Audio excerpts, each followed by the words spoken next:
যে মেক্সিকো গতবার 22 সালে বিশ্বকাপের গ্রুপ স্টেজ পার হতে পারে নাই, যে মেক্সিকোর বিশ্বকাপে সবচেয়ে হাইয়েস্ট অর্জন হচ্ছে 70 আর 86-তে দুবার কোয়ার্টার ফাইনাল খেলা, দুবার তাদের ঘরে মাঠে, দুবার তারা হোস্ট।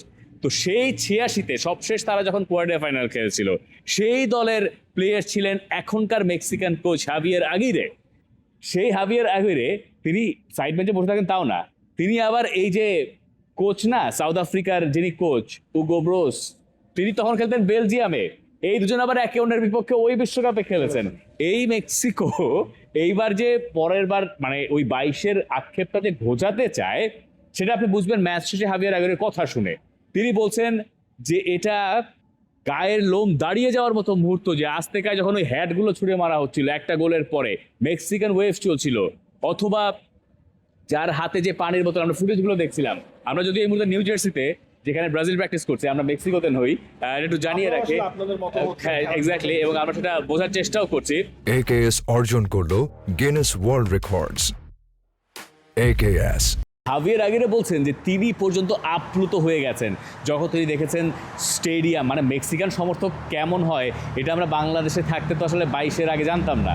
22-এ যখন আমরা মেক্সিকোর একটা ম্যাচ দেখেছি ভাই, বিশ্বাস করেন মানে দিস ইজ বিয়ন্ড ক্রেজি, মানে আমরা ক্রেজি বল বিয়ন্ড ক্রেজি, এটা ডিফাইন করা যায় না।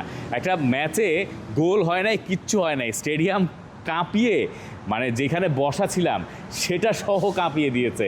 এই হচ্ছে মেক্সিকো, ভূমিকম্পর মতো মনে হবে, লিটারালি ভূমিকম্প সেরকম মনে হচ্ছে। আবার মেক্সিকো আর্জেন্টিনা ম্যাচের কথা মনে আছে, অদ্ভুত অবস্থা। যাই হোক, তো সেইখানে যখন আজতেকা স্টেডিয়াম, যে স্টেডিয়ামের সঙ্গে মেক্সিকোর কালচার জড়িত, মেক্সিকোর ঐতিহ্য জড়িত, যেটার সঙ্গে মেক্সিকানরা নিজেদেরকে মানে খুব ভালোভাবে অ্যাসোসিয়েট করেন, এটা তাদের ডিএনএর পার্ট হয়তো একটা, সেই জায়গায় বিশ্বকাপের উদ্বোধনী ম্যাচে এইরকম একটা পারফরমেন্স, সেটা কোচকে পর্যন্ত আপ্লুত করছেন। তিনি বলছেন যে তিনি চান তার ফুটবলাররা এটাকে এনজয় করুক এবং এই চাপটা তারা নিতে শিখুক। উনি কিন্তু খুবই প্র্যাগম্যাটিক লোক, মানে এমন না যে ছেড়ে দিবে, খেলো, অ্যাটাক করো, এইগুলো তার মধ্যে নাই। তিনি যখন বলেন তিনি আপ্লুত হয়ে যাচ্ছেন, তার মানে বিশ্বকাপের একটা আলাদা খেল আছে। এটা পৃথিবীর সবচেয়ে কঠিন মানুষটাকে বোধ হয় কিছুটা হলেও শীতল করে দেয়। এবং বিশ্বকাপের প্রথম ম্যাচ যখন কোনো দল আসলে জিততে পারে, ওই মোমেন্টটা তারা যদি পিক করতে চায়, সেটা পিক করার কিন্তু একটা বেস্ট মোমেন্ট। এবং মেক্সিকোর ক্ষেত্রে তো সেটা অবশ্যই, এখানে বেশ কিছু জিনিস তাদের ব্যাক অফ দ্য মাইন্ড কাজ করতে পারে। নিজেদের দেশের বিশ্বকাপ আমরা এর আগে কোয়ার্টার ফাইনাল পর্যন্ত গিয়েছি, আমরা আবারও আয়োজন করছি, এবং ওয়ার্ল্ডের কোনো দেশ তো আসলে 3বার বিশ্বকাপ আয়োজন করে নাই। হ্যাঁ, জয়েন্টলি হোক, এতগুলা ম্যাচও কোনো মাঠে হয় নাই। তো আস্তেকাতে সেই জিনিসটা হয়েছে, সেই রেকর্ডটা হয়েছে। এবং মেক্সিকোর কিন্তু আপনি দিন শেষে একটা জিনিস আবার হিতে বিপরীত যে মাঝে মাঝে হয়ে যায়, সেটাও দেখতে পারেন।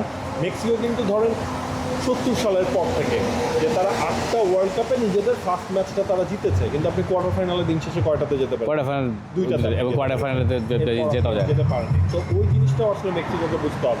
For more updates, subscribe to our YouTube channel and click on the bell icon. Follow us on Facebook and Instagram. Download T-Sports app to enjoy exciting games and highlights. Visit tsports.com.